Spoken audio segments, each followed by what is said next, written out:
So the other night, the MHA Season 7 trailer dropped, and I kind of want to talk about it, just make a quick video going over all the stuff that I noticed, and I'm gonna do this like a kind of reaction type video, so let's see what we have to offer.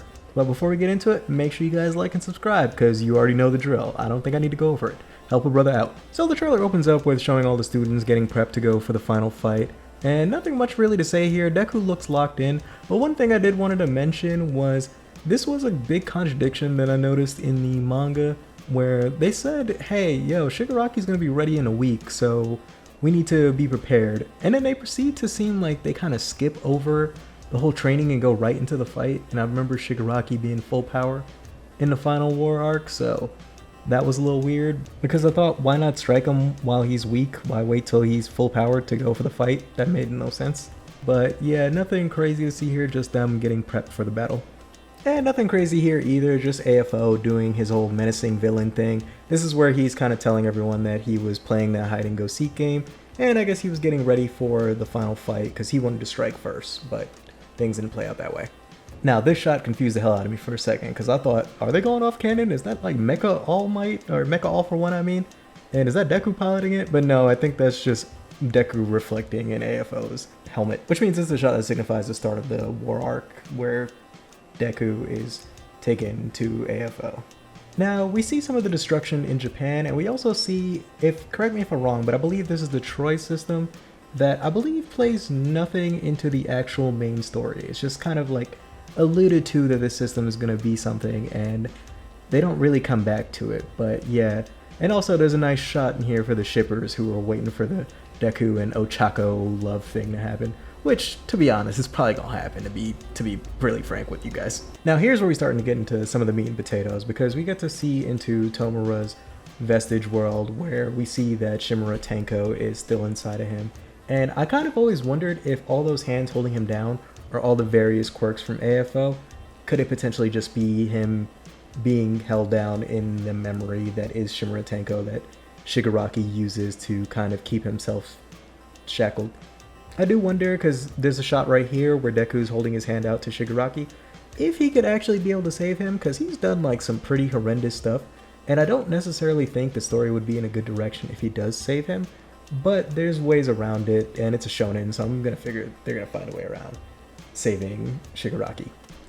And I know I mentioned this just a second ago, but I really gotta emphasize, they really dropped the ball here, because look at how much destruction is left to Japan after their little mishap.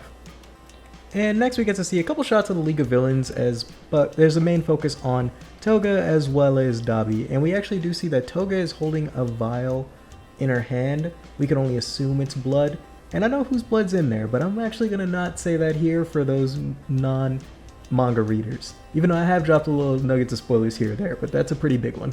Which, speaking of almost spoilers, we get to see that scene again of Yuichi and AFO reading their comic books again, which, my god, how big is AFO? Each time they show this scene, he gets a little bigger, and now we have the full context from the comics, from the manga. It's a little odd that he's so big. And then we get to see Shigaraki again, which, if you're just an anime watcher, the last time you probably saw him was at the end of the war arc, and it'll be a little bit of a shocker when he makes a reappearance again. Now, these next few shots is what I really wanted to see in the manga, and I think they're going to do it as maybe like a filler episode, but I'm really glad to see that they're actually doing a training arc, because in the manga they just kind of jump right into it and they don't really emphasize, like there's a couple of mentions about people getting power-ups here or there, but they don't actually have a training arc, so it's kind of crazy when they do fight and they're significantly more powerful.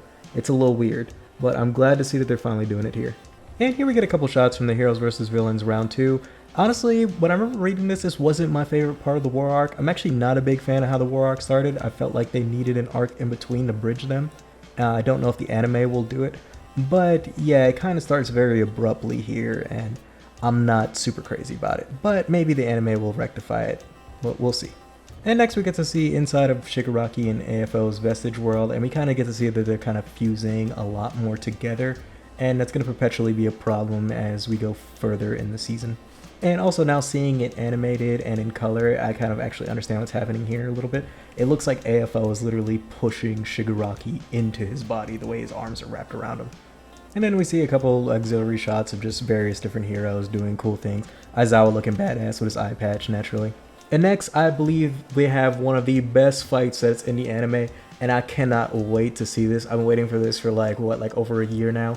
So I hope and I pray that they do not miss with the animation on this one, because this is one of the best fights in, I think, anime as a whole, for me at least. And next to last, we get to see some what looks like anime exclusive shots of the heroes. One of these does look like it's from the manga, but the other two look like they're anime exclusive.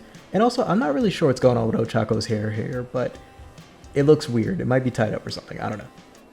And finally, we get to see a shot of Star and Stripe, which I'm liking the new design they kind of got going on here. Kind of gives her a more American comic kind of feel, which I think is kind of cool because both her and All Might are heavily American inspired, and both of their designs kind of look more like American style comic characters rather than manga characters, so I always found it unique that they really stuck out in that way. But anyway, that's all I got for the trailer. I hope you guys kind of liked this video. I just really wanted to talk about it, and I didn't want to make a whole video that was like 20 minutes long or whatever talking about it, because a lot of the stuff we're going to see, but I am looking forward to reviewing the actual episodes as they come out, and this will be releasing on May 4th, Star Wars Day, which is kind of funny because AFO is heavily inspired by Darth Vader. But I really look forward to talk about this while it's airing. Hopefully the manga will be done by then. If not, I think they'll probably cut it about, spoilers for anyone who hasn't read it, they'll probably cut it about when the villains get their second win. But I look forward to watching it, as I said already, and hopefully you guys will subscribe and stick around for when I talk about it. But until then, you guys stay safe, my ninjas, and I'll see you in the next one. Peace.